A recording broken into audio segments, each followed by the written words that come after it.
Perkenalkan, nama saya Zafira Miska, saya perwakilan dari SMK Negeri 1 Banda Aceh.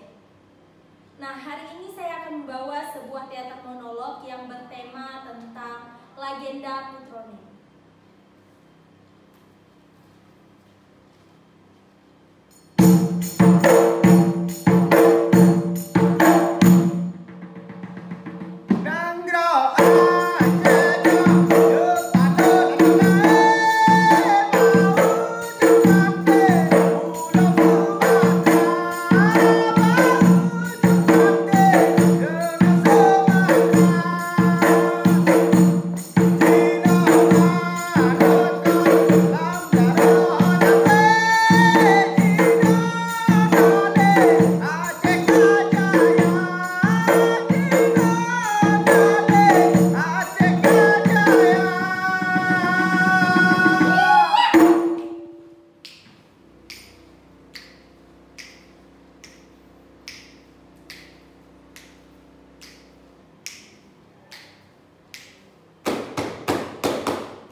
Suami.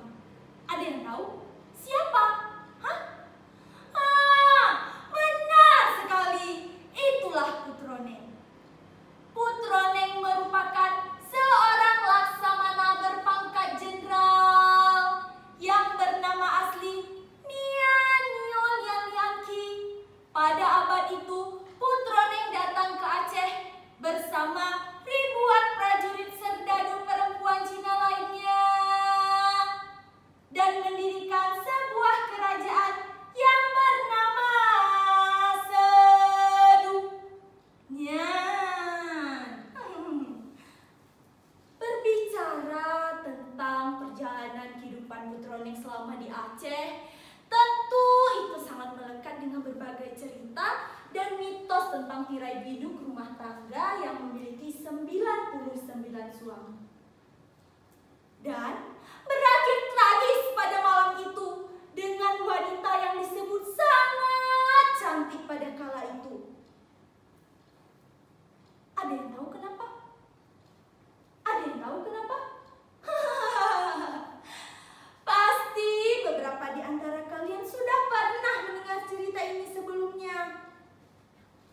Tetapi, apakah kalian paham kalau cerita ini merupakan cerita sejarah? Atau bahkan hanya sebuah legenda saja? Bagaimana mungkin seorang wanita bisa menikah dengan 99 laki-laki? Secara logika, bagaimana rentang waktu pernikahan itu? Apakah setahun sekali? Atau 1 bulan sekali? Sedangkan tidak ada di dalam sejarah penyebutan usia Putroneng secara rinci. Lalu, sebulan sekali? Itu hanya pengalihan cerita saja. Apalagi kalau sempat ada yang berpikir sehari sekali. Haduh, pusing saya jadinya. Sudah. Bukan itu yang ingin saya ceritakan. Kembali lagi ke cerita awal.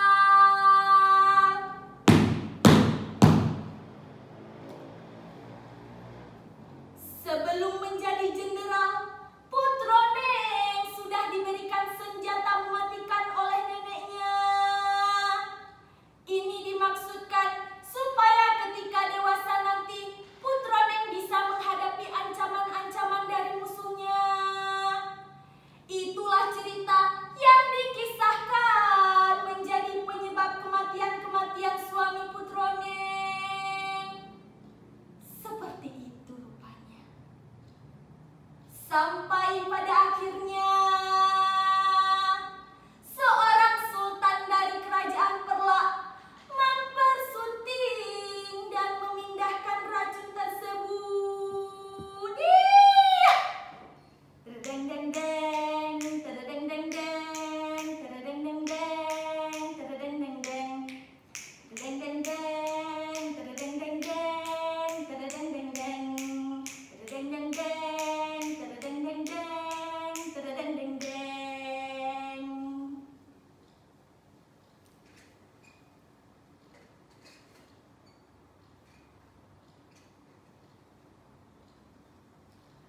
Begitu banyak laki-laki yang mempersuntingmu mati setelah melewati malam pertama bersamamu. Apa yang menjadi penyebab itu semua, wahai putro? Mungkin sedikit banyak aku bisa membantumu. Engkau juga berhak bahagia di atas rumah tanggamu. Dan aku tidak ingin mati sia-sia karena cintaku padamu.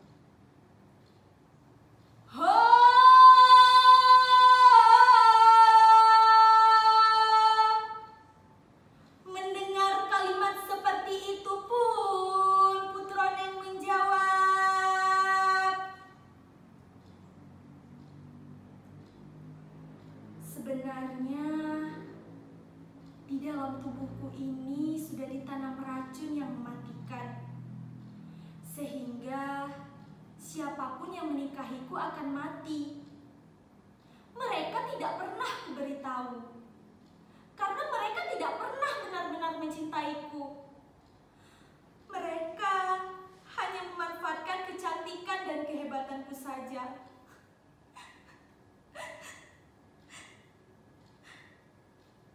Tetapi kau berbeda, Sultan.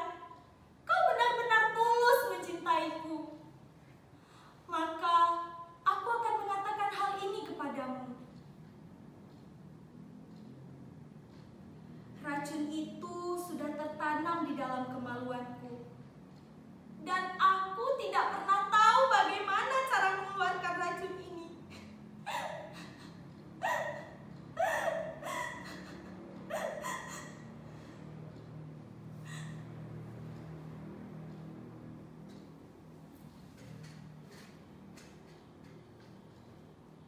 Aku tahu bagaimana caranya. ulama kerajaan dan menanyakan bagaimana cara memindahkan racun ini dari tubuhmu.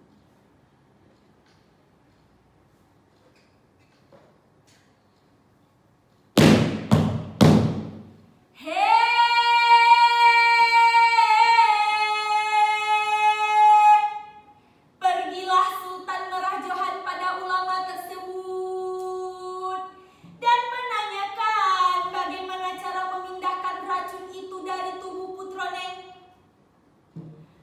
Dikatakan, wahai saudara, racun itu bisa dipindahkan melalui ritual-ritual yang dilakukan oleh Syekh Hudang tersebut.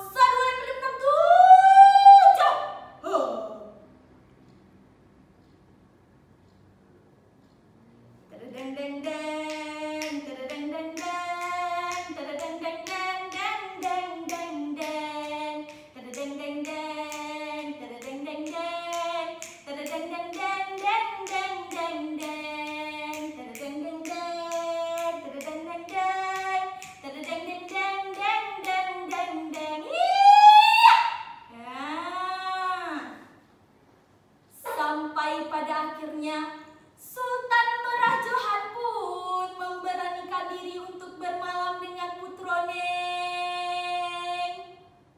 Dadidang dang dadading dang dadading dang dadading dang dadading dang dadading dang yeah.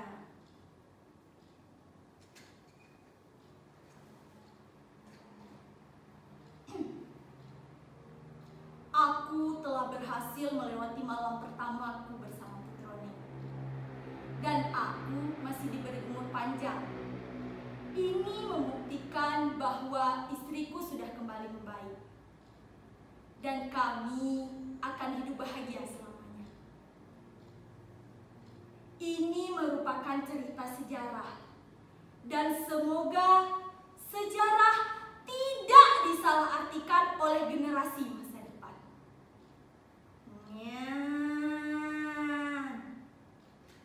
Jadi begitu ceritanya.